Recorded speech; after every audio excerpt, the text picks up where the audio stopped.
Morning बच्चों। कक्षा 8 में मैं lesson 4 a visit to Cambridge means London की यात्रा नामक पाठ का हिंदी अनुवाद लेकर के आई हुई हूँ। Lesson 4 a visit to Cambridge की यात्रा अर्थात लंदन की यात्रा। इस वीडियो में आप लोग हिंदी अनुवाद ध्यान से सुनेंगे, आशा है पढ़ेंगे और अच्छे से अपनी पढ़ाई कर लेंगे। तो बच्चों, यह कहानी है, यह कहानी दो साधारण नहीं बल्कि असाधारण व्यक्तियों के मुलाकात की है। दोनों शारीरिक रूप से अक्षम हैं। स्टीफन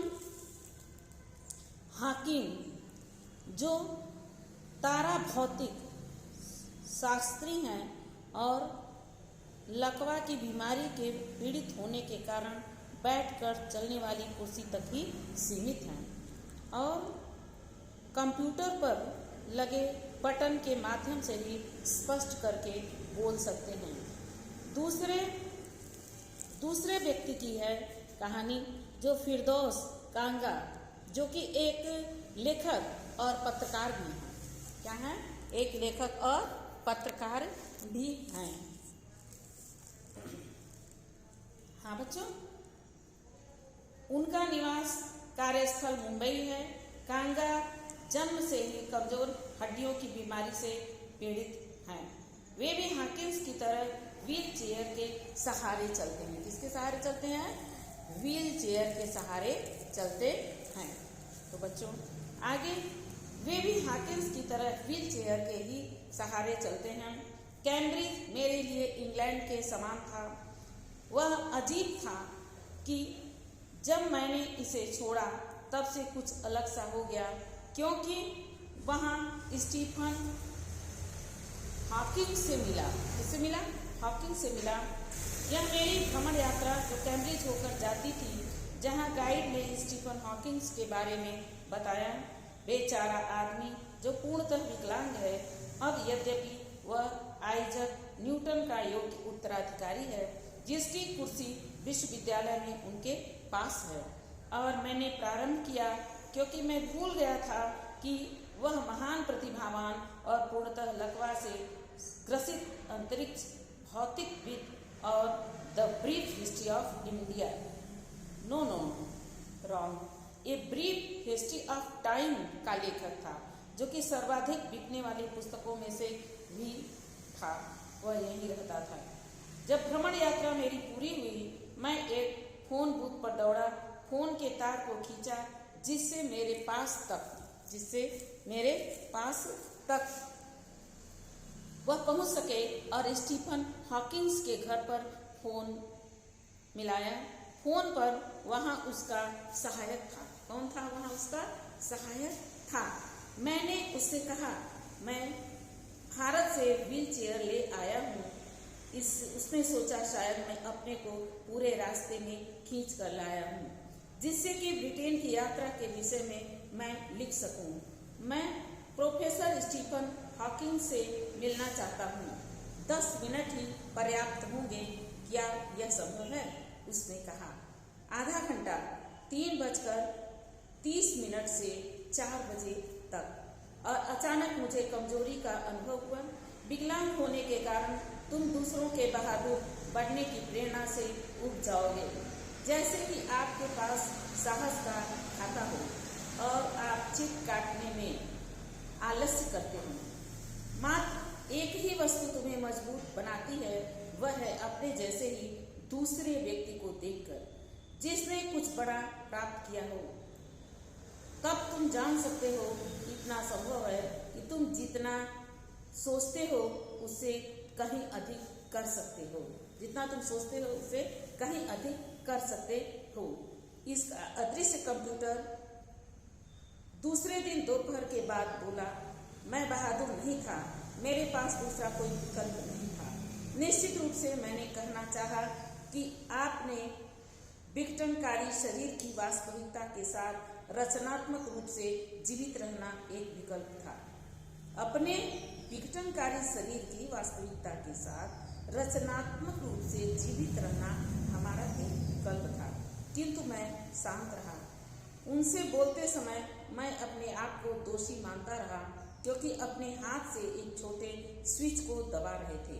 अपने कंप्यूटर पर शब्दों को पाने की कोशिश में प्रत्येक क्षण अपनी लंबी लंबी अंगुलियों को हिलाते, हर बार उनकी आंखें निराश करने वाली थकावट से बंद हो जाती। उनके सामने बैठकर मैं उनके कष्ट को महसूस कर सकता था। मन ऐसे विचारों से प्रफुल्लित था जो ठंड से जगे हुए वाक्यांशों तथा कठोर वाक्यों के रूप में बाहर जाना चाहता था, जैसे निर्जीव शरीर से आ रहे हैं। अधिकांश लोग यह सोचते हैं कि विकलांग लोग गंभीर रूप से दुखी होते हैं। ऐसा मैंने कहा, मैं जानता हूँ कि मैं सही नहीं हूँ, फिर भी क्या तुम हमेशा अंतरात्मा से हंसते हो? लगभग 3 मिनट बाद उन्होंने उत्तर दिया, जब लोग मेरी सहायता करते हैं तो मुझे सुखद लगता है। और क्या तुम्हें गुस्सा आता है जब कोई मेरी तरह आता है और आपके काम में आपको परेशान करता है? उत्तर निकल पड़ा, हाँ। तब उन्होंने अपने ढंग से मुस्कुराया और मैं समझ गया कि बिना किसी भाव या मूर्खता के संसार के सबसे खूबसूरत व्यक्ति की ओर मैं देख रहा था। उनकी प्रथम झलक आश्चर्य में डालने वाली थी, क्योंकि वह अब भी एक फोटो की भांति है, जैसे ही उनकी सभी तस्वीरें पत्र पत्रिकाओं और समाचार पत्रों में तीन आयामी हो गई हो। तब आप सिर को मोड़कर कंधे से झुककर देखते हैं एक सिकुड़ा हुआ धड़ जो सहारे नीले रंग की कमीज में है, जिनके पैर बेकार हैं। आप उनकी आंखों में देख सकते हैं, जो कि बोल सकती है, स्थिर है। वे कुछ बड़ी और जरूरी बातें कह रही हैं, परंतु यह बताना बहुत कठिन है कि वे क्या कह रही हैं। किंतु आप विचलित हुए हों, क्योंकि आपने कुछ ऐसा देखा है जिसे देखने के लिए आपने कभी सोचा हो, ऐसा नहीं है जिसे देखने के लिए आपने कभी सोचा भी नहीं था। विकलांग होने की सबसे अच्छी बात क्या है? तुम इसके बारे में क्या सोचते हो? मैंने पहले ही उनसे पूछा था। मुझे नहीं लगता कि विकलांग होने में कोई अच्छाई है। उन्होंने उत्तर दिया कि विकलांग होने में कोई अच्छाई है, मुझे ऐसा नहीं लगता। मैं सोचता हूँ, मैंने कहा, आप यह खोजते हैं कि संसार में कितनी दयालुता है। हाँ, उसने कहा कि यह उसकी आवाज संश्लेषक की कमी थी कि वह कोई रूप रचना नहीं प्रेषित कर सकता था, न ही कोई छाया या ध्वनि ही, और मैं यह नहीं बता सकता था कि कितने उत्साह से वे मुझसे सहमत थे।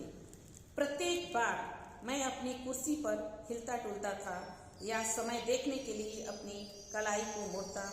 मैं चाहता था कि मैं अपने आधे घंटे के प्रत्येक क्षण का उपयोग कर सकूं। मैंने बहुत ज़्यादा सुकून और जिंदादिली महसूस किया जितना मेरे शरीर में संभव था। मैं कभी चल पाऊंगा या खड़ा हो पाऊंगा यह महत्वहीन था। मैंने कांगा उनसे कहा कि वह मेरे लिए कल्पना से भी अधिक प्रेरणा स्रोत रहे और निश्चित रूप से दूसरे के लिए भी। क्या इस विचार से उनकी कोई सहायता